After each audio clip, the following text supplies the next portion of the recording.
Comenzamos esta segunda sesión agradeciendo mucho a Jorge Domingo, que ha llegado aquí a las Españas salvando tormentas tropicales que le impidieron salir a tiempo, pero la voluntad vale mucho más que cualquier otro impedimento y nos alegramos mucho de que puedas estar aquí con nosotros.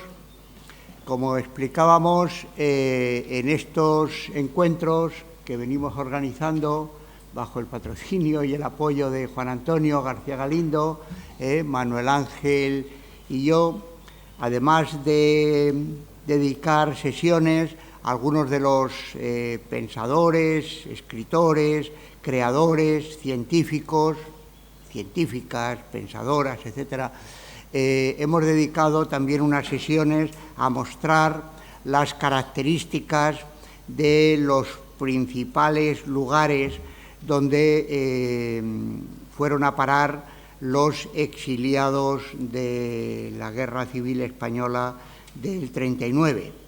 Habíamos dedicado ya una sesión a Inglaterra, aunque Stephen Robert no pudo venir por una enfermedad, se ha repuesto estupendamente y nos ha mandado su texto.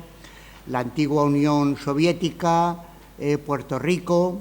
El año pasado dedicamos, como comentábamos ahora, al Cono Sur y al menos nos quedaba Cuba.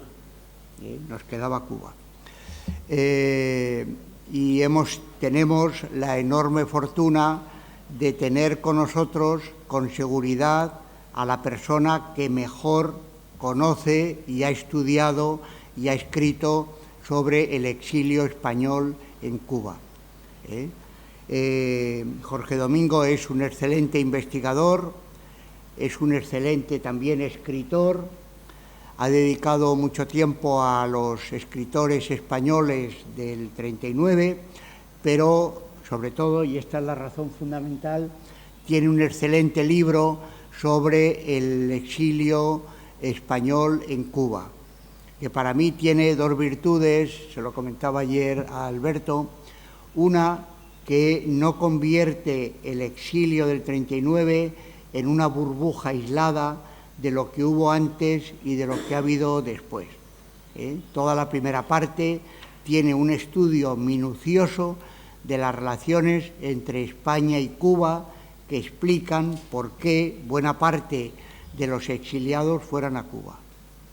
Y la segunda parte, pues es uno de esos trabajos que son de una utilidad enorme que a veces no sabemos agradecer suficientemente, que es una elaboración con metodología de diccionario, de tal manera que ahí tenemos pues las entradas con las principales biografías de quienes fueron allí.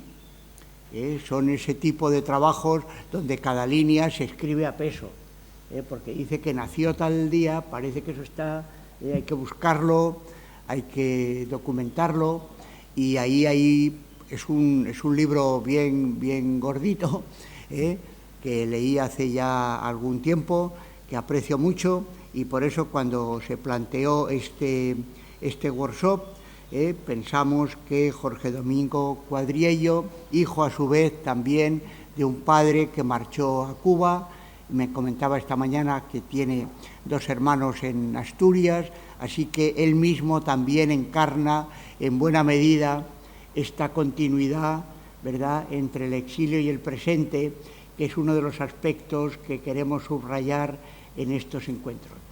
Así que muchísimas gracias por el esfuerzo. Los demás hemos venido de un poquito más cerca, pero tú has tenido que cruzar un mar pequeñito, que es el Atlántico, estar aquí con nosotros, y te escuchamos con mucho placer y mucho interés. Muchas gracias. Bueno, buenos días a todos. Muchas gracias a los organizadores por haberme invitado, en particular el profesor José Luis Mora.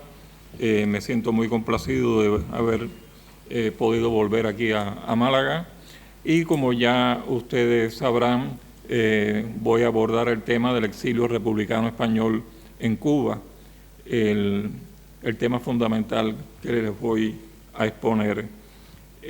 Con respecto a este fenómeno de carácter político y también de carácter demográfico, debe señalarse primeramente que, como resulta general, los historiadores han acuñado el término 1939, pero la guerra empezó en 1936, algunas regiones de España quedaron en manos de los sublevados, hubo ya un desplazamiento inicial de los que simpatizaban con la República, que tuvieron que escapar para evitar una represión. El caso concretamente de Galicia, donde los sublevados se apoderaron rápidamente de todo el control, y por lo tanto ya este fenómeno empieza a manifestarse en el mismo año 1936, en el segundo semestre, y por lo tanto ya tenemos que tomar en cuenta este tipo de desplazamiento. Yo quisiera primeramente hablar de las peculiaridades del exilio republicano español en Cuba, que se diferencia del exilio en otros países como México, Argentina, República Dominicana, etc. En el caso de Cuba debemos tomar como punto de partida que Cuba había sido colonia de España hasta exactamente el 1 de enero de 1899, cuando se produjo el fin de la dominación colonial, empezó la primera intervención norteamericana, y regresaron entonces a España, sobre todo militares, elementos españoles que formaban parte del aparato administrativo, judicial, etc. Y entonces con ellos regresaron también muchos hijos que habían nacido en Cuba. Por eso en los años posteriores nosotros vamos a encontrar aquí en España a importantes personalidades de distintos signos que habían nacido en Cuba. Para citar ejemplos, Emilio Mola, el general, uno de los principales promotores del golpe, había nacido en Placetas, en la provincia de Las Villas. Otro importante general, Quindelán, que fue el jefe de la aviación franquista, había nacido en Santiago de Cuba. Y Damaso Berenguer también. Eso dentro, vamos a decir, del campo de los sublevados, pero dentro del campo de los republicanos también vamos a encontrar algunas personalidades como el coronel Julio Mangada, que había nacido en Santi Espíritu, José Giral, que fue presidente de la República, había nacido en Santiago de Cuba. Y eso en plano, vamos a decir, político, pero si pasamos a otros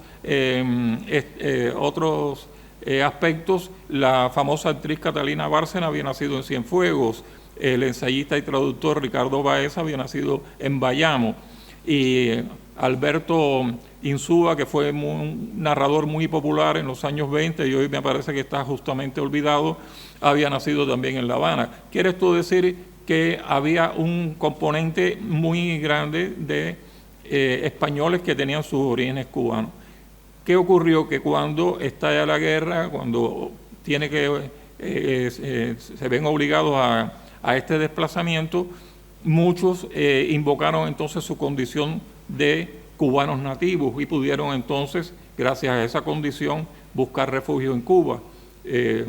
Fueron un número considerable de ellos que además pudieron trasladarse con sus cónyuges y con sus hijos. Y eso demuestra esta peculiaridad que no vamos a encontrar en los casos de México, de Chile, etc. También, por otro lado, tenemos que mencionar que algunos de estos exiliados ya habían estado en Cuba como emigrantes económicos. El caso de Lino Novas Calvo, un destacado narrador gallego, el caso del historiador Manuel Isidro Méndez, asturiano, que después voy a referirme a él. Habían estado ya en Cuba y habían regresado a España, y cuando estalló la guerra se vieron en la necesidad de buscar de nuevo refugio en Cuba. También la peculiaridad del exilio republicano español en Cuba, debemos subrayar la situación geográfica de Cuba, antemural de las Américas, como le llamaban, hizo que muchos de México fueran a impartir conferencias, a participar en eventos que estaban, ya les digo, en México, en Argentina, en otros países, y fue en ese sentido también una zona de tránsito, pero independientemente de que fue una zona de tránsito, el exilio en Cuba tuvo una notable incidencia que durante mucho tiempo fue ignorada y yo he tratado precisamente de rescatar. Por otro lado, debemos señalar que en el año 1959, como seguramente conocerán, hay un cambio político en Cuba, se implanta un sistema socialista. Eso hizo que muchos exiliados republicanos que no comulgaban con el sistema socialista se marcharan de Cuba. Los casos de Lino Lobas Calvo, el periodista y también narrador asturiano Antonio Ortega y otros muchos más, pero también ocurre un fenómeno sorprendente, que es que empiezan a llegar a Cuba intelectuales y también incluso militares y políticos que sí simpatizaban con el comunismo, y entonces hay un flujo y reflujo. En el caso de los llamados hispanos soviéticos, militares españoles que habían buscado refugio en la Unión Soviética, van a trasladarse a Cuba, muchas veces con nombres supuestos para contribuir a la formación del ejército rebelde, el ejército que había llegado al poder pero que tenía grandes deficiencias desde el punto de vista de la formación. Y entonces encontramos a estos que no habían perdido su condición de exiliados, que también van a llegar a Cuba. Es decir, esta ganancia por un lado y esta pérdida por otro. Esto también me parece muy singular en el caso cubano. Cuando llegan estos exiliados, muchos de ellos de una sólida preparación, con una formación educacional y académica elevada, a diferencia de la emigración anterior, que tenía un carácter eminentemente económico, estaba conformada por numerosos labriegos, campesinos de Asturias, de Galicia, de Islas Canarias, que iban a hacer fortuna a Cuba. A diferencia de aquella emigración económica, estos exiliados tenían una preparación mucho mayor. Lógicamente, cuando llegan a Cuba tratan de incorporarse al claustro de la Universidad de La Habana, que era la única que funcionaba en aquellos momentos. La Universidad de La Habana cerró filas, la verdad, porque en primer lugar los profesores cubanos, si se toma en consideración el elemental sentimiento egoísta que prevalece en los seres humanos y preservar el espacio conquistado, cerraron filas en su mayoría, y aunque en muchos casos simpatizaban con la causa republicana, pero no estaban dispuestos a renunciar a su plaza para concedérsela a una eminencia como Gustavo Vitaluga, el famoso hematólogo y parasitólogo, o a María Zambrano, por solo citar algunos nombres, la destacada pensadora. Les dieron oportunidades, por otro lado, en la Universidad de La Habana para que impartieran cursos, para que impartieran conferencias, para que pudieran incluso publicar algunas de sus obras, pero ya ninguno de ellos prácticamente pudo ingresar en el claustro de los profesores. Esto hizo que estos exiliados tuvieran que buscar otros espacios y trataron de crear otras, en el caso, digamos, de la educación, trataron de crear otras escuelas.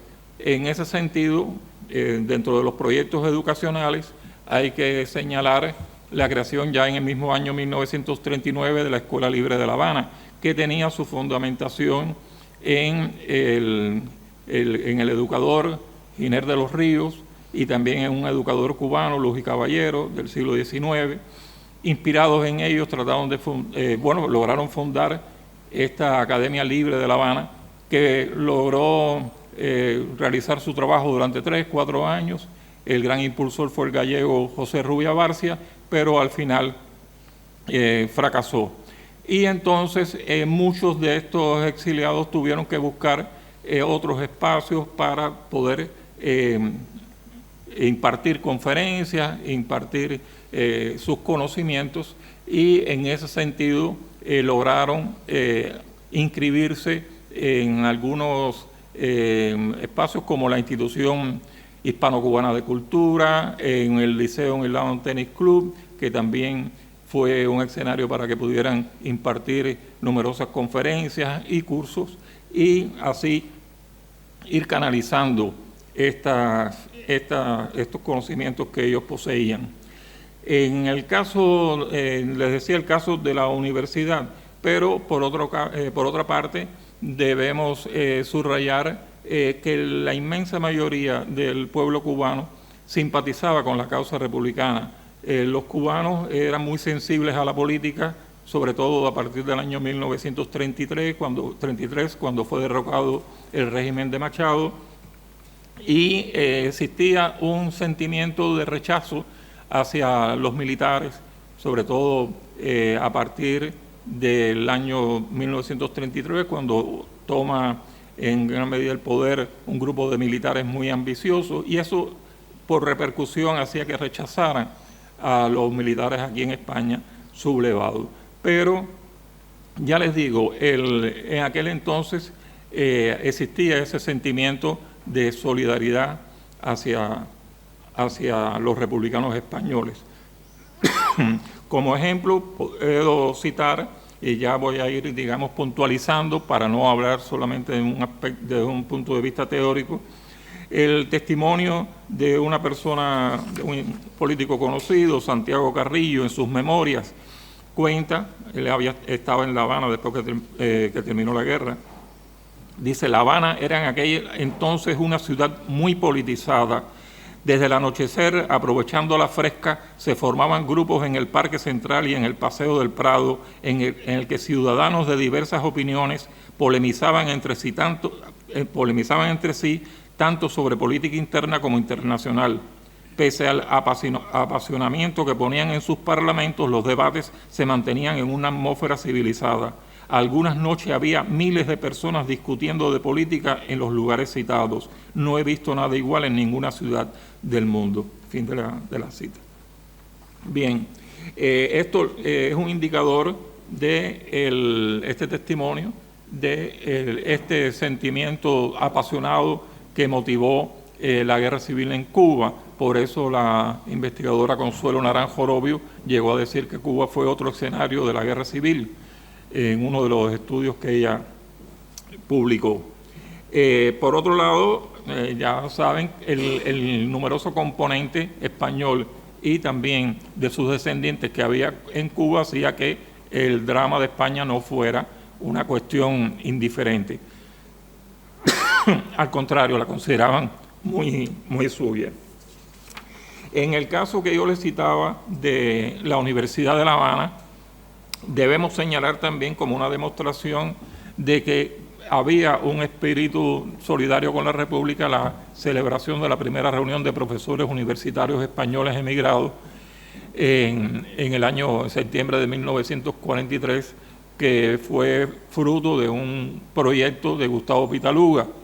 Tengo entendido de que ayer el profesor abordó esta temática, yo me la perdí, es decir, la intervención, no pude estar aquí, pero este encuentro, este evento, que contó con todo el apoyo del rectorado de la Universidad de La Habana, con el apoyo de la inmensa mayoría de los profesores también, es un indicio de que no de ninguna manera podría decirse de que por el hecho de frenar el ingreso al claustro de esta universidad a los exiliados españoles se pudiera interpretar como un apoyo al régimen de Franco. Pues bien, ahora les propongo ir pasando por las distintas disciplinas en las cuales dejaron huella los exiliados, para verlo de una forma concreta, no quedarnos solamente en el plano teórico o general. Vamos a empezar por la literatura. En el caso de la poesía, bueno, en el caso de la poesía podemos destacar el aporte sobresaliente de una figura muy bien conocida por todos, Juan Ramón Jiménez.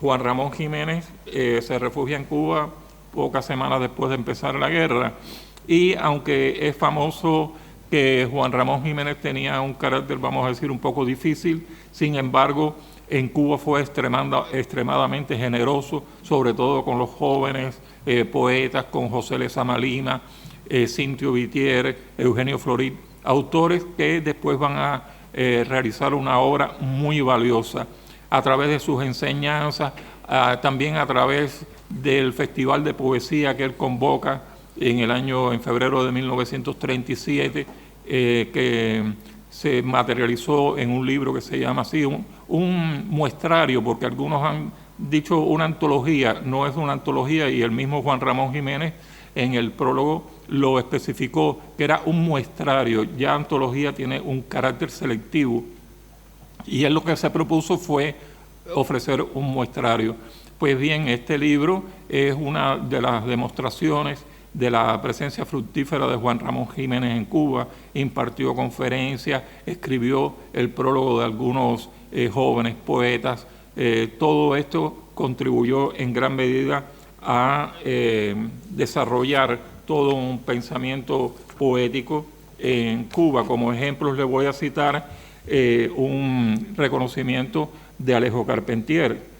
Dijo Alejo Carpentier: Juan Ramón Jiménez se inclinó con respeto, con sonriente exigencia de buen maestro, sobre los versos de mozos que entonces andaban por su tercer soneto, revelando a cada cual el valor de su propia sensibilidad.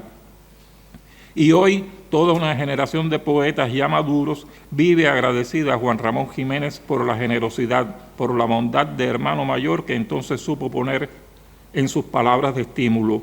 Nosotros tenemos un agradecimiento íntimo, fervoroso hacia la obra de Juan Ramón Jiménez. No fue tan solo el gran poeta que venía hacia nosotros con el regalo de sus versos, fue el anunciador de tiempos futuros que nos enseñó a sentir y ver la poesía castellana de una manera distinta. Ese fue el reconocimiento de Alejo Carpentier, bien conocido seguramente por todos ustedes. Cintio Vittier, un destacado poeta y ensayista cubano, autor de Lo cubano en la poesía, por su parte, que también muy jovencito, 17 años nada más, conoció a Juan Ramón. Juan Ramón tuvo la delicadeza de escribirle unas palabras para su primer poemario. Cintio Vittier declaró: por el coloquio con Juan Ramón Jiménez de José Lezama Lima, por su trabajo sobre Martí, por su prólogo a la poesía cubana de 1936, por todo lo que hizo, escribió y dijo entre nosotros, por su presencia irradiante y lo que significó para Emilio Vallagas, para Eugenio Florid y para los poetas de Orígenes, yo lo considero uno de los fundadores de la cultura poética cubana en este siglo. El consejo fundamental que nos dio, plenamente identificable con el pensamiento martiano, mantiene hoy más que nunca su profunda vigencia. Ese fue el reconocimiento de Cintio Vittier. Pasando a otros géneros, el cuento, las relaciones breves, vamos a destacar que en los años 40 y 50 hubo un proceso de consolidación del cuento en Cuba. En ese proceso de consolidación tomaron parte muy activa por lo menos 3 narradores del exilio español: Lino Novas Calvo, el gallego que ya les mencioné, Antonio Ortega, narrador asturiano, y también otro asturiano, Luis Amado Blanco, a través de sus narraciones. En el caso de Lino Novas Calvo llegó a obtener el Premio Nacional de Literatura con su libro de cuentos La Luna Nona y otras narraciones. En cuanto a la novela, en menor medida, pero también ese Eduardo Zamacois, que fue también muy popular en los años 20 y que, por cierto, también había nacido en Cuba, en una aldea de Pinar del Río. Pues bien, Eduardo Zamacois puede publicar de nuevo en Cuba El asedio de Madrid. Y digo publicar de nuevo porque esta novela la publicó casi al final de la Guerra Civil y por poco le cuesta la vida, porque los anarquistas consideraban que tenía una visión derrotista de la guerra. Y creo que hasta Negrín tuvo que interceder y protegerlo para que no lo fueran a ejecutar. Y pues bien, en Cuba logró hacer la segunda edición, que en realidad viene siendo casi la primera, porque la primera, la original que publicó en Barcelona, fue prácticamente desaparecida. Y también otros, Emilio Palomo, un exiliado toledano, que va a publicar Éxodo y En pecado mortal, novelas que tienen ambiente español, netamente español. Antonio Ortega va a publicar una novela en el año 1946, vamos a decir original, porque está describiendo toda la sociedad cubana desde la perspectiva de un perro, de un perrito, que el perrito que pasa por distintas manos, distintas experiencias, lo mismo en un prostíbulo que acompañando a un lechero, es decir, y a través del perro, Reddy se llama la novela, va a ir dando una muestra simpática, sensible, sarcástica a veces de la sociedad cubana, algo verdaderamente ocurrente. Pues bien, en los estudios literarios podemos mencionar a varios autores, Antonio Regalado, que ya había sido profesor universitario aquí en Madrid antes de marchar al exilio, pero sobre todo quiero destacar a Juan Chabás. Juan Chabás, también narrador, también poeta, había escrito, había publicado varios textos sobre literatura española aquí en España antes de marchar al exilio. Militaba en el Partido Comunista, tenía una visión, vamos a decir, bastante militante de la literatura, una visión pragmática, ¿no? Es decir, la literatura de servicio. Sin embargo, cuando él analizaba y estudiaba la poesía clásica española, por ejemplo, era muy objetivo y publicó, mejor dicho, la antología de la poesía española, historia manual de la literatura española. Estos libros los publicó en Cuba y han sido libros de texto para la enseñanza media y superior todavía hasta hace unos pocos años. Pero a veces, sobre todo en el panorama que él publica de la literatura española de 1898 a 1950, la verdad que en algunos momentos toma una actitud muy agresiva y concretamente puedo citar que maltrata bastante a Luis Cernuda como poeta, ¿no? Porque lógicamente la poesía de Luis Cernuda no coincidía con la perspectiva de Juan Chabás como militante. Dentro de los estudios literarios podemos destacar concretamente la figura de José Martí, el apóstol de la independencia de Cuba. José Martí, poeta, uno de los iniciadores del modernismo, venerado por todos los cubanos. Pues bien, por cuestiones ya extraliterarias, por cuestiones también políticas, José Martí era un olvidado prácticamente aquí en España, no se le reconocía sus méritos, a no ser contados intelectuales, entre ellos Miguel de Unamuno, que sí le reconocía grandes valores a José Martí. Pues bien, muchos de estos intelectuales, sobre todo los académicos, cuando llegan a Cuba, se encuentran, es decir, que tienen una experiencia ya directa de la personalidad de la obra de José Martí. Por eso se puede señalar en el caso de Juan Ramón Jiménez, quien también cuando llega a Cuba y también se empapa de la obra de Martí, pregunta, afirma primeramente: hasta Cuba no me había dado cuenta exacta de José Martí, reconoce Juan Ramón Jiménez. Y más adelante: poco había leído yo entonces de Martí. El manchego Herminio Almendros, por su parte, lanzó la siguiente pregunta retadora: ¿quiénes de los españoles antes de llegar a Cuba conocían a Martí? Porque para muchos de ellos era un desconocido. El único que podría responder afirmativamente sería Manuel Isidro Méndez, que lo mencionaba anteriormente, que había llegado a Cuba siendo muy joven, como inmigrante económico, se había quedado deslumbrado con la personalidad de José Martí y había escrito la primera biografía sobre José Martí. En el año 1922 la publica.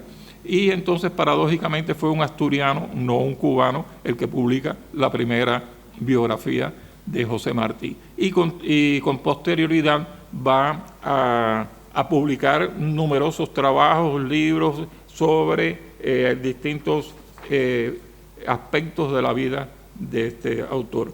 En cuanto a los estudios filosóficos en Cuba, antes de la llegada de los exiliados, era bastante modesto, vamos a decir, lo que se podría destacar. No había descollado un movimiento que verdaderamente se dedicara a la especulación filosófica. existían algunos cultivadores, como el caso de Medardo Vitier, padre de Cintio, que yo los mencioné antes, que sí se habían dedicado a divulgar las distintas corrientes filosóficas, pero cuando comienzan a llegar estos exiliados, sí, que ya con una obra, con un prestigio como pensadores, ya hay un renacer o un nacer, quizás sea más acertado, del pensamiento filosófico en Cuba. Los nombres, ya les citaba a María Zambrano, pero José Ferrater Mora, Joaquín Chirao, Luis Recasens Sichés, poco después Eduardo Nicol, ya había pasado por Cuba antes, en 1938, José Gaos, una figura bien conocida, y todos ellos a través de sus conferencias, de los cursos, de los contactos con los intelectuales cubanos, contribuyeron a estimular este pensamiento. Precisamente Medardo Vitier, intelectual cubano, declaró: el paso por La Habana de algunos profesores españoles como Chirao, Fernando de los Ríos, Gaos, Recasens, María Zambrano, Ferrater Mora, ha contribuido mucho, quizás no lo apreciemos todavía bastante, a avivar la apetencia filosófica. María Zambrano, por haber residido aquí algún tiempo, ha influido más que los otros, ya en cursos universitarios, ya en disertaciones sueltas o en conversaciones con grupos de jóvenes. Hemos de agradecerle la lección, así por el estímulo como por la enseñanza en sí, que en ella es de envidiable riqueza. De Gaos y de Chirao hemos recibido también muy vivas corrientes en series de conferencias. Fernando de los Ríos y Recasens no cultivan la filosofía en sí centralmente, pero nos han aportado no poca doctrina. Ferrater Mora, el más joven de todos, escribió en La Habana su excelente diccionario de filosofía. Todo este aporte de los pensadores españoles exiliados contribuyó en gran medida a que se creara primero un grupo de investigaciones filosóficas de La Habana, que dio paso en el año 1947 a la creación de la Sociedad Cubana de Filosofía, en la cual tomaron parte importantes ya pensadores cubanos como Humberto Piñera Llera, Máximo Castro Turbiano, Jorge Mañach y otros más. Esta sociedad logró publicar una revista, la Revista Cubana de Filosofía, que se extendió hasta el año 1958, y en esta sociedad coincidían pensadores de distintas doctrinas, los mismos neoplatónicos que existencialistas, es decir, había toda una gran diversidad, y existió esa diversidad ya hasta el año 1960-61, cuando ya el carácter socialista de la revolución marcó que la filosofía marxista-leninista era la única acertada. Paso entonces ahora a los estudios históricos. En los estudios históricos también encontramos ya algunos sobresalientes historiadores. Ya les mencionaba anteriormente el caso de Manuel Isidro Méndez, con sus estudios sobre la vida de José Martí, pero quiero detenerme en un canario exiliado, Genaro Artiles. Genaro Artiles, además de historiador, era paleógrafo. La paleografía era una disciplina prácticamente en pañales en Cuba antes de la llegada de Genaro Artiles, discípulo de Millares Carlos, el famoso paleógrafo español. Pues bien,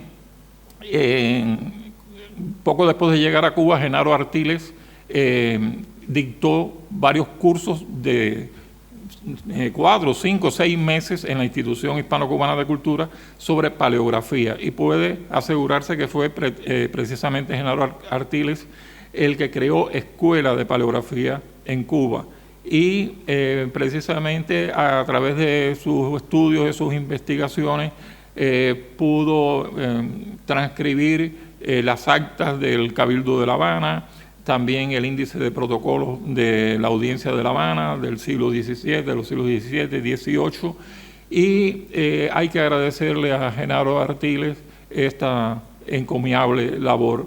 Ya en el año 1947 se le presentó una mejor oportunidad en la Universidad de Missouri en Estados Unidos y marchó hacia ese país, pero dejó huella, sobre todo en lo que es la disciplina de la paleografía. Como arqueólogo, que también es una de las ramas de la historia, sobresalió un catalán, Francisco Prat Puig. Francisco Prat Puig había hecho antes de la guerra investigaciones arqueológicas en la zona de Mataró, en el Maresme. Participó como combatiente en la guerra civil. Al caer la República tuvo que pasar a Francia. En Francia fue internado en un campo de concentración y sorprendentemente allí en ese campo de concentración hizo el descubrimiento arqueológico de una ciudad romana, exactamente en el campo de concentración de Agde, no sé cómo se pronuncia, ese A-D-G-E-H, no sé, no ignoro francés. Gracias. Y allí resultó que este prisionero en el campo hizo estos descubrimientos. Después logró pasar a Cuba y en Cuba también continuó en esta labor. Era además restaurador, restauró los cuadros que se conservan en una de las primeras iglesias en Cuba, la de Santa María del Rosario, donde están los cuadros del primer pintor cubano, Miguel de Velázquez, y también en la fortaleza del Morro de Santiago de Cuba. Ya les digo, la labor de Francisco Prat Puig fue muy notable. Logró ingresar en el claustro de profesores, pero de la Universidad de Oriente, fundada precisamente en el año 1947. Allí se mantuvo hasta que falleció muchos años después. Él publicó una obra monumental que se llama El Prebarroco en Cuba, con muchas ilustraciones, destacando los valores arquitectónicos coloniales existentes en Cuba y que habían sido también ignorados. Francisco Prat Puig. Bien, salto usted me dice si me voy pasando, al periodismo. Muchos de estos intelectuales incursionaron en el periodismo para también un poco ganarse la vida. En aquellos años 40, 50 había un diapasón bastante amplio de periódicos y revistas en Cuba de las distintas tendencias. El periódico Hoy, que respondía al Partido Comunista, bueno, acogió lógicamente a los periodistas españoles que tenían esta orientación. Allí, por ejemplo, pudieron escribir Juan Chabás, que ya les mencionaba, Vicente Arroyo, salmantino, exiliado, un andaluz de Écija, Álvaro Muñoz Custodio, escribiendo las secciones de comentarios de teatro. Es decir, en este periódico y en los periódicos, vamos a decir, de una tendencia, digamos, neutra, como el periódico El Mundo. En El Mundo va a escribir durante años Eduardo Ortega y Gasset, como se darán cuenta, hermano de José Ortega y Gasset, el famoso pensador. Eduardo residió en Cuba más de 15 años, había sido fiscal de la República y estuvo escribiendo muchísimo en el periódico El Mundo, aparte de otras publicaciones. El periódico Alerta, que llegó a ser dirigido por el exiliado toledano Emilio Palomo, que ya mencioné. Incluso, asombrosamente, hasta en el Diario de la Marina, que era una publicación netamente franquista, muy conservadora, muy católica, hasta ahí buscaron un refugio y pudieron escribir algunos exiliados, lógicamente exiliados de una tendencia moderada, unos republicanos, podría decirse de derecha, como el gallego Ramón Fernández Mato, como el valenciano Aguado Victoria, que había sido gobernador de Valencia, todos con una posición, ya les digo, bastante conservadora, pero no dejaban de ser exiliados. Y también un vasco, Martín Domínguez, que después voy a mencionar porque sobresalió como arquitecto. En el Diario de la Marina va a escribir secciones, Martín Domínguez, sobre artes decorativas, etc. Salto entonces al teatro. En el teatro podemos señalar que algunos exiliados lograron publicar obras que tienen cierto valor. El caso de Muñoz Custodio publica La borrachera nacional, un poco inspirada o en gran medida inspirada en los esperpentos de Valle Inclán. una obra bastante burlesca sobre la España tradicional. El asturiano Francisco Martínez Allende va a publicar Camino Real, que es con una visión también utilitaria, panfletaria, era militante del Partido Comunista de España. Y bueno, Concha Méndez, por el contrario, publica El Solitario, con un prólogo de María Zambrano. El Solitario tenía ya un carácter más simbólico, espiritual, pero fueron obras que verdaderamente no sobresalieron por su calidad. Ahora bien, fue en la dinámica de las actuaciones, del montaje teatral, de la renovación del movimiento teatral en Cuba, donde sí estos exiliados desempeñaron un papel importantísimo. Mencionaba hace un rato a José Rubia Barcia que había fundado en La Habana la Escuela Libre de La Habana. Pues bien, dentro de la Escuela Libre de La Habana, él funda la Academia de Artes Dramáticas. Y esa Academia de Artes Dramáticas tuvo un importantísimo papel en la renovación del teatro en Cuba, de las proyecciones teatrales. Él va a echar a un lado el divismo, es decir, y la grande escenografía y la personalidad central de una figura en el teatro, va a modernizar las presentaciones, las puestas en escena, junto con otro refugiado, pero este era un judío, Ludwig Chayowitz, austriaco, que también se va a refugiar en Cuba y va a crear el teatro universitario. Por un lado estaba Rubia Barcia con la Academia de Artes Dramáticas de la Escuela Libre de La Habana, y por el otro lado estaba Ludwig Chayowitz con el teatro universitario, lógicamente, de la Universidad de La Habana. Pero hay que mencionar que la semilla la habían sembrado anteriormente, poco antes de comenzar la guerra, la compañía de Margarita Xirgu, que llega a La Habana y empieza a presentar las obras de García Lorca, por ejemplo, y con un director de escena muy sobresaliente, Cipriano Rivas Cherif, y ellos contribuyeron, ya sembraron la primera semillita para este proceso de renovación. Estalla la guerra y al poquito tiempo llega a La Habana la compañía de Pepita Díaz, donde va a estar, y el esposo, no recuerdo, Díaz Collado, creo que se apellida, bueno. Llega a La Habana y también llega a La Habana esta compañía con Alejandro Casona, el de Nuestra Natacha, y empieza a representar también las obras de Casona. Y todo esto contribuyó, ya les digo, a la renovación del teatro, a crear todo un cuerpo de espectadores que ya no iban a complacerse con las obras de Muñoz Seca, de Linares Rivas, de lo que es el teatro ya tradicional. Estas compañías, por el contrario, van a presentar obras de Pirandello, de Lilian Hellman, de otros autores franceses, norteamericanos, y en ese sentido hicieron esa notable contribución.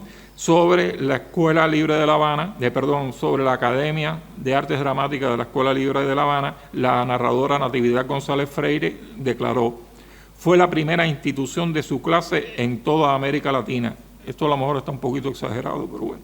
Y por tanto la primera en Cuba que tendió ordenada y disciplinadamente a la formación de los jóvenes con vocación teatral.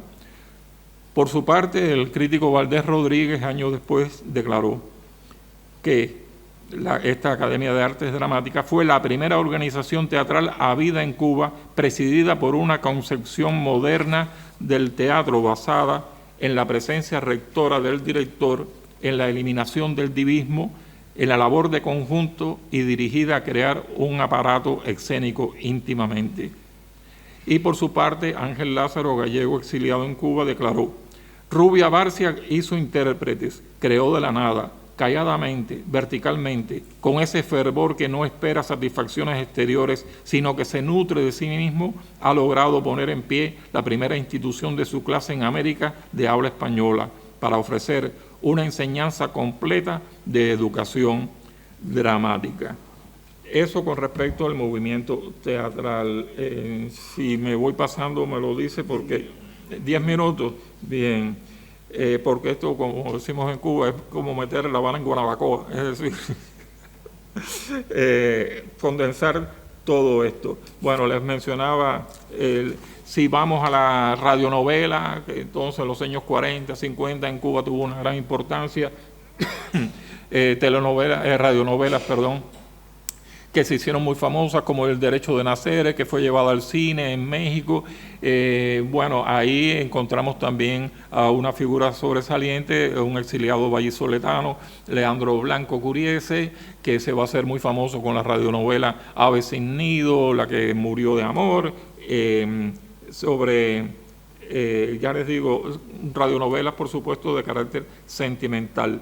En economía, otro exiliado, el madrileño Julián Alienes Urosa. Julián Alienes va a hacer estudios fundamentales sobre la economía cubana, va a ocupar altas responsabilidades en el Banco Nacional de Cuba, va a participar también en congresos internacionales representando los intereses cubanos. Escribió una obra considerada en su momento fundamental. Bueno, el título lo indica, Características fundamentales de la economía cubana, con valoraciones muy rigurosas, muy acertadas sobre la economía entonces en Cuba, que conoció un momento de esplendor con las industrias azucareras, rompiendo récord. Hubo incluso un momento en que el peso cubano sorprendentemente valió más que el dólar, cosa que puede resultar increíble para muchas personas, pero fue así. En el caso de los dibujantes, de los artistas plásticos, bueno, también rápidamente menciono al catalán Joan Junyent, creo que lo pronuncio más o menos bien, que va a sobresalir después, va a estar unos años en Cuba, como también el andaluz Cristóbal Ruiz, el valenciano Francisco Tortosa. Todos ellos expusieron en Cuba, en algunos casos como el de Junyent y Cristóbal Ruiz, al igual que Alfonso Rodríguez Castelao, el famoso gallego, se van a inspirar en temáticas cubanas, sobre todo en los bailes de los negros, la conga, el guaguancó, es decir, la rumba, y van a hacer muchos dibujos inspirados en esta expresión cultural. También debemos mencionar a un destacado escultor valenciano, Enrique Moret, también militante comunista, va a hacer las estatuas y los bustos de importantes personalidades del movimiento comunista cubano, como Julio Antonio Mella, Rubén Martínez Villena, y muchas de sus obras todavía están emplazadas en lugares, en parques, en instituciones culturales de La Habana. En la arquitectura, ya anteriormente le había mencionado a Martín Domínguez Esteva. Él había ya participado en Madrid, en el Café Sahara, en varias construcciones, y en Cuba sobresalió como arquitecto, pero al tener limitado la reválida de su condición de arquitecto, tuvo que sumarse a equipos de arquitectos cubanos que sí ya estaban reconocidos, y entonces en ese sentido hizo una labor en ese momento anónima, pero que al cabo de los años se ha ido dando a conocer. Y para solo citar un ejemplo, Martín Domínguez formó parte del pequeño equipo que diseñó el edificio Foxa, que todavía hoy sigue siendo el más alto y el más grandioso de La Habana, bueno, de Cuba en general, el edificio Foxa. Ahí también está la presencia de este exiliado. En cuanto a los doctores en medicina, bueno, Gustavo Pitaluga, ya se ha mencionado varias veces, famoso parasitólogo, hematólogo, una eminencia. Lamentablemente, por las restricciones que ya les decía, no pudo ingresar en el claustro de la Universidad de La Habana, pero impartió numerosas conferencias, clases, fue muy bien acogido por médicos cubanos, publicó textos científicos, aparte de los textos de cierto carácter filosófico, histórico y demás. Impresores y libreros, otra disciplina, otro terreno distinto. Dentro de los impresores podemos mencionar a Mariano Sánchez Roca, madrileño. Va a fundar en La Habana en el año 39 la editorial Lex, una editorial muy importante que se dedicó fundamentalmente hacia los textos jurídicos. Mariano Sánchez Roca, aunque también publicó otros trabajos, novelas, etcétera, pero sobre todo textos jurídicos. Llegó a tener una librería muy importante. Dentro de la librería creó además una sala de exposición de pintura, creó también una revista, Crónica, una revista en la cual colaboraron María Zambrano, Eduardo Ortega y Gasset y otros muchos escritores del exilio. Y entonces dentro de los impresores no podemos dejar de mencionar, porque lo merece y porque además estamos en Málaga, a Manuel Altolaguirre con la Verónica, que gracias al aporte monetario de una acaudalada mujer cubana, María Luisa Gómez Mena, le entregó un cheque de 500 pesos, en aquel momento eran $500, pudo montar su imprenta. La imprenta, bueno, ha sido ya estudiada, se han recogido todos los textos que publicó en Cuba. Manuel Altolaguirre venía ya con una experiencia desde aquí, desde España, en el litoral, había sido el impresor de Hora de España, de la revista Cuando la Guerra, es decir, y entonces en la Verónica de La Habana va a crear varias líneas, vamos a decir, la editorial Héroe, donde va a publicar a poetas ya desaparecidos, como el caso de José Martí, Espronceda. También publica Miguel Hernández, porque en aquel momento se creía que Miguel Hernández también lo habían fusilado, después se comprobó que no, pues bueno, murió desgraciadamente en una cárcel franquista, pero va a publicar a Miguel Hernández. Y también, por otro lado, va a publicar a poetas cubanos como Nicolás Guillén, Agustín Acosta, Eugenio Florid, Emilio Vallagas. Bueno, se ha recogido todo esto, esta labor de solamente 4 años, pero que también hay que reconocer. Ya me van quedando, digamos, 5 minutos. En la masonería, para saltar a otra área, en la masonería también llegaron a Cuba numerosos masones destacados, importantísimos. La masonería en Cuba, sobre todo en la etapa ya del inicio del siglo XX, se ha ido extendiendo. Es bien conocido que Manuel Azaña era masón, Diego Martínez Barrio también, y bueno. Y entonces a Cuba va a llegar un número considerable de masones. Estos masones van a fundar una organización, Fraternidad Española en el Exilio, que se aglomeraba a aquellos exiliados en Cuba que hubieran militado ya en la masonería aquí en España antes de marchar al extranjero, ¿no?, como consecuencia de la guerra. Fraternidad Española en el Exilio estuvo presidida durante mucho tiempo por Eduardo Ortega y Gasset, aunque también durante un tiempo la presidió un andaluz, Antonio Palacios, actor, declamador, hombre del espectáculo. Muchos de estos masones después simultáneamente se incorporan a talleres ya cubanos, y ahí fue donde continuaron realizando su participación en esta organización fraternal. Se fueron diluyendo en la masonería cubana y contribuyeron a que en los años 40 y 50 la masonería cubana tuviera una importancia muy notable, incluso llegó a tener una universidad, una universidad masónica. Sacerdotes católicos también hubo exiliados en Cuba, sobre todo vascos, que habían simpatizado con el nacionalismo vasco, y cuando cae la República, algunos fueron incluso represaliados. Famoso que Emilio Mola fusiló a 13 sacerdotes cuando tomó Bilbao, y otros tuvieron que marchar al exilio, y un número considerable buscó refugio en Cuba, y allí con la Iglesia Católica, con un espíritu más abierto. No se podía comparar con la actitud tan retrógrada de la Iglesia Católica aquí en España. Les dio la oportunidad a estos refugiados, a estos sacerdotes refugiados, a que pudieran oficiar en Cuba. Para citar un ejemplo, Andrés de Unzaín, de Mundaca, en el País Vasco, que había sido capellán de varios batallones durante la guerra, batallones del nacionalismo vasco. En La Habana va a oficiar en Melena del Sur, un pueblecito al sur de La Habana. Era un hombre culto, era un hombre también un poco, vamos a decir, mundano.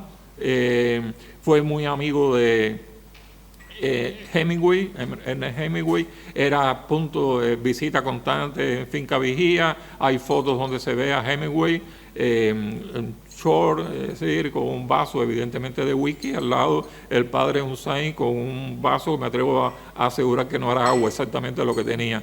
Era famoso también que Unzain, cuando iba para La Habana, dejaba Melena del Sur, iba a La Habana, se quitaba la sotana, iba al frontón de Jayalay o la pelota vasca, era un apasionado de la pelota vasca, y era uno de los que gritaba desaforadamente allí. Bueno, a ese frontón le llamaban el Palacio de los Gritos, ya se podrán ustedes imaginar por qué. Y allí una de las figuras más sobresalientes era este sacerdote, Andrés de Unzain. Hay otro caso rapidito, Jerónimo García Gallego, que había llegado a ser canónigo de Osma, en la zona de Segovia, también de una actitud progresista, había resultado electo a las Cortes Constituyentes de 1931, era, ya le digo, enemigo de la iglesia tradicional, a macha martillo, y se opuso y combatió a la CEDA, a la Confederación Española de Derechas Autónomas. Esto le ganó la animadversión de los sectores más retrógrados y conllevó a que el obispo de Segovia lo suspendiera a divinis, es decir, que no podía oficiar nunca más. Pasó 1000 trabajos entonces, terminó la guerra, tuvo que pasar a Francia. En Francia lo mandaron a un campo de concentración en Argelia, donde seguramente habrá coincidido con Max Aub. Bueno, gracias a un diplomático norteamericano que lo conoció, se apiadó de él, pudo regresar a Cuba. Allí impartió numerosas conferencias de filosofía porque era un hombre de una enorme cultura, pero llevó una vida bastante gris, no ajuró nunca de su condición de católico, pero no llegó a publicar ningún libro, fue una especie de secretario particular de Chacón y Calvo y murió anónimamente en el año 1961. Bueno, en sentido general, le puedo señalar esto, y ya para terminar, como estamos en Andalucía, quiero reservar un mínimo espacio a la recepción que tuvieron estos exiliados andaluces en Cuba. Cuando llegan estos exiliados andaluces, en Cuba existía desde el año 1881 una asociación benéfica que era Sociedad de Beneficencia Naturales de Andalucía y sus descendientes. Había sido fundada, ya les digo, en 1881 y era, por supuesto, una asociación caritativa para ayudar a los andaluces o sus descendientes que estuvieran en una sociedad en una situación muy precaria. En el año 1919 ya se crea el Centro Andaluz, que tenía una orientación, vamos a decir, más festiva, recreativa. No se podía comparar ni lejanamente con el Centro Gallego, con el Centro Asturiano, pero tenía su panteón en el Cementerio de Colón, su sede local en La Habana y demás. Cuando llegan los exiliados se encuentran que ese centro andaluz estaba prácticamente dominado por elementos de derecha, empezando por el presidente Francisco Barroeta, que apoyaban abiertamente el régimen de Franco. Esto hizo que muchos exiliados andaluces se abstuvieran de ir al centro andaluz. Por ejemplo, ni María Zambrano, ni Juan Ramón Jiménez, ni Manuel Artolaguirre, ni Enrique López Alarcón, malagueño, se acercaron al centro andaluz. Sin embargo, otros exiliados, vamos a decir, más moderados, de derecha, como Manuel Figueroa Rojas, que había sido diputado a las Cortes aquí en España, sí llegó a presidir el centro andaluz, pero, repito, era de una actitud mucho más moderada. Y así se fueron incorporando un pintor de Almería, José Segura Esquerro, también expuso sus cuadros allí. en el centro andaluz, pero el centro andaluz mantuvo una actitud, vamos a decir, de bastante de derecha. Sin embargo, los andaluces en general y los exiliados se sintieron muy compenetrados con el pueblo cubano. A diferencia, la verdad, hay que decirlo, con los gallegos morriñosos, los asturianos, los canarios más, vamos a decir, más cohibidos, que fueron, por lo general en Cuba, fueron hacia los campos a cultivar el tabaco. Los andaluces se identificaron mucho con los cubanos, quizás por una cuestión de idiosincrasia, por el calorcito cubano que parece al de Andalucía. El mismo García Lorca, bueno, cuando llega a Cuba, exclama: ¿pero qué es esto? ¿Otra vez España? ¿Otra vez la Andalucía mundial? Es el amarillo de Cádiz con un grado más, el rosa de Sevilla tirando a carmín y el verde de Granada con una leve fosforescencia de pez. La Habana surge entre cañaverales y ruidos de maracas, cornetas chinas y marimbas. Esa es la exclamación de García Lorca, pero María Zambrano declaró que Cuba era su patria prenatal. Lo declaró enfáticamente. Juan Ramón Jiménez igualmente también alabó mucho Cuba, y Luis Cernuda, cuando visita La Habana en el año 1953, también en el artículo Aires de La Habana habla del cielo, de las maravillas de La Habana. Enrique López Alarcón, cuando llega, dice: bueno, yo he llegado aquí como exiliado, aquí me quedo en Cuba, y efectivamente murió en La Habana en 1963. Es decir, que hubo una gran empatía entre andaluces y cubanos, a lo mejor por ese salero, ¿no?, que tienen los andaluces y que nosotros los cubanos tenemos más o menos también. Es todo, no quiero abrumarlo, ya nada más que brevemente, un desahogo, vamos a decir, sentimental. Quiero dedicarle esta intervención a dos personas: uno a Julio Neira, amigo, seguramente conocido por todos ustedes.